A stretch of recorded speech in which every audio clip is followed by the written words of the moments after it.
So you accept numbers. Let me give you this. Because you, like you said, it was black women, right? So if it's black women, then why is it that when black men marry outside the race, it's all the divorce rate is also high. However, when black women marry white men, the divorce rate actually is very successful. That's true. And I accept those numbers. I don't argue with them.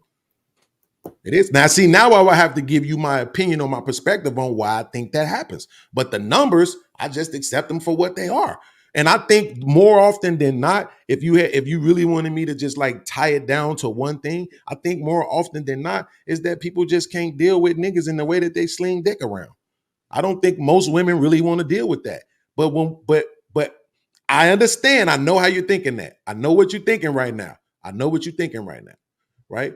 But that does not mean that in these marriages, when the women are filing divorce, that they're filing for cheating. That's the point. That's what I'm saying is that that's not always the case.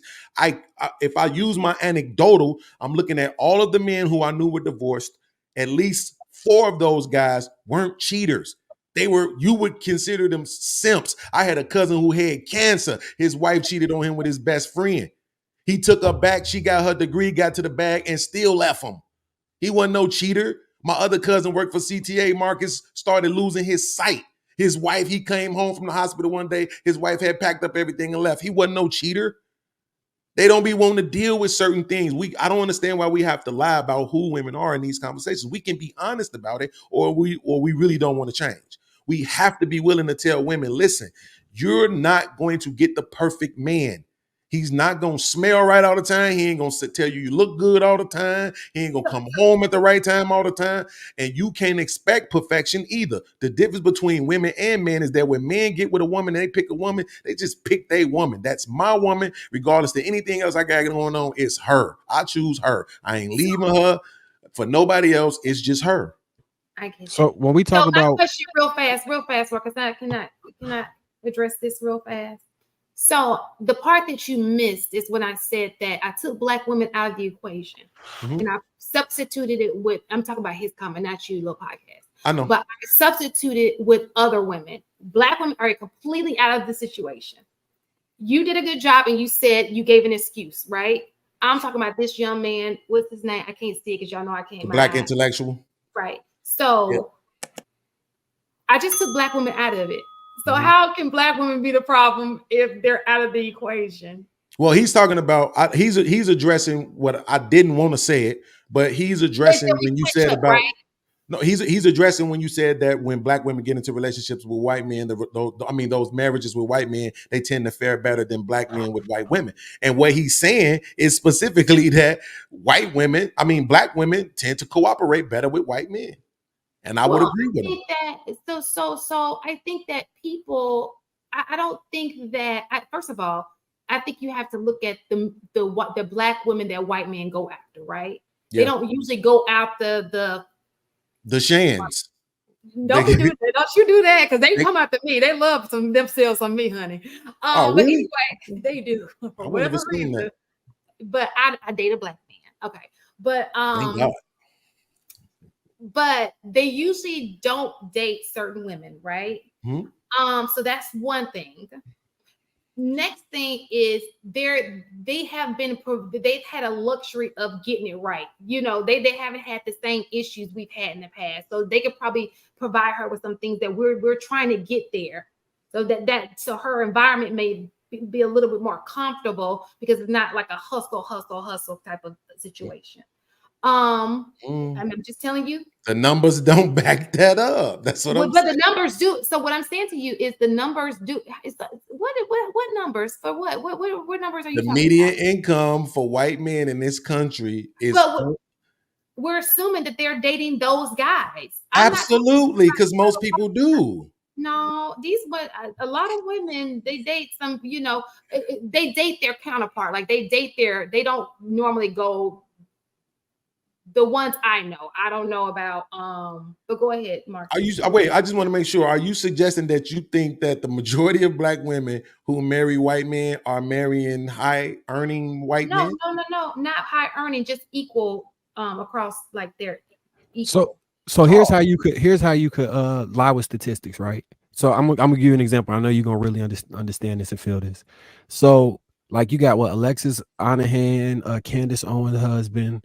I think it's another black woman that dated a billionaire from like not Turks and Caicos, but so if we were to take all of those black women, they're gonna throw the skew of the average earnings of the white man in those relationships off, where it will seem like if the rest of them married regular earners, that still would put the white men that they married collectively via statistic at $1 million possibly, because it's such a small minority of women that do that. I think what is like 4 or 8%. Harris is Yes, married to yeah. a affluent Yeah. So man. if we were to do that, then we could then say they're only marrying wealthy men, but the majority of them wouldn't. But the others would skew it so much by being billionaires that it would do that. That's what I was talking about when I was talking about how statistics, you can make any narrative up that you would like. As it depends on how you ask the question, how you compile the data.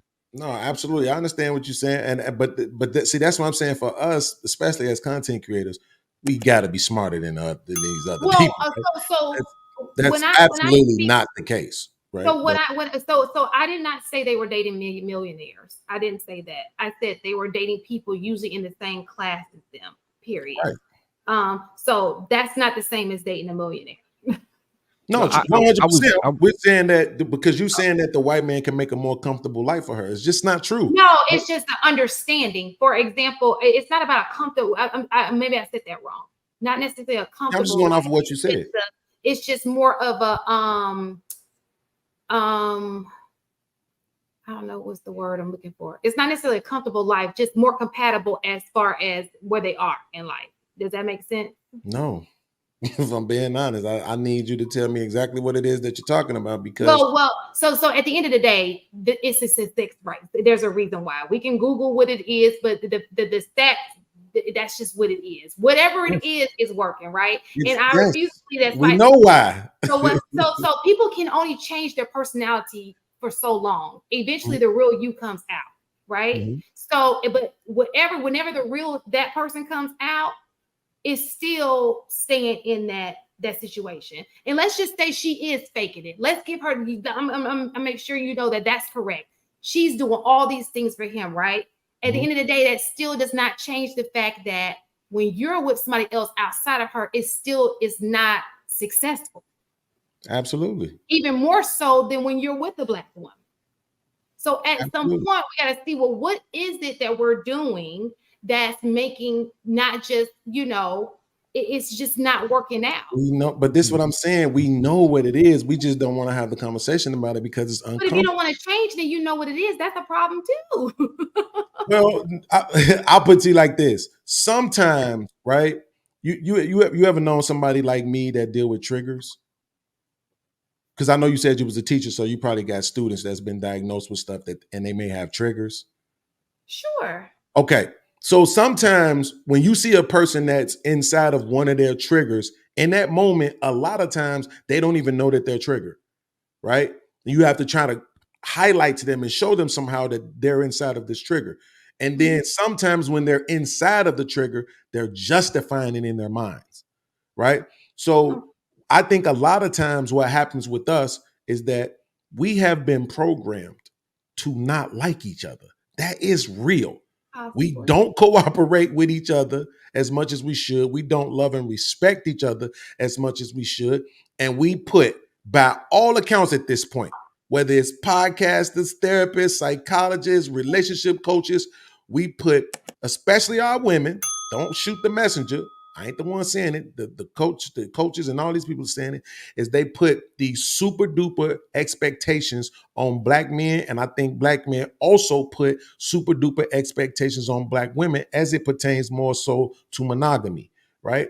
And so we don't treat each other favorably. We don't give each other enough grace. That's just a fact. So when you get with this white man, you already are different. Numerically, the stats show you already are different by the fact that you even going with this white man. So your mindset in dealing with him is going to be very differently than what you would have done dealing with your own people just off of that alone. So, but with the men, what you're not going to see is just because they went to a white woman that their behavior is going to change or that their propensity to cheat is going to change. None of that's going to change. is going to stay the same because that's just Well, in but each that's men. not winning any ball games. Like if you're not going to willing to change the negative and what's causing the issue, then that's a problem. Well, here's the thing though. I would agree with you. I'm not disagreeing with you, but if we look at what has been historically, which we don't like to do sometimes, but if we look at what has been historically the case, working. It's not working. no. I'm saying if we look at what has been historically the case behind that's crazy. But if we look at what has been historically the case behind relationships, particularly in the Black community between Black men and Black women, it almost seems like it don't make any sense to do the changing. Right. And I think that's kind of why we are the way we are today. Whereas we have so much history that we carrying around. It's trauma, it's baggage that we carrying around. By the time we get to 24, 25, 26 years old, talking about getting into relationships and being married, we carrying around all this historical weight and trauma and tropes and all kind of bullshit information that we taking into these relationships. And it's messing us up. But then it's the same reason why my girl, I'll be honest, my girl, we can get into it. It's ignorant, loud, all this extra shit like this. But when she go to work and somebody do something she don't like, she biting her tongue. She ain't doing all that ignorant shit to them. Why is that? Is it at work? Exactly. See what I'm saying?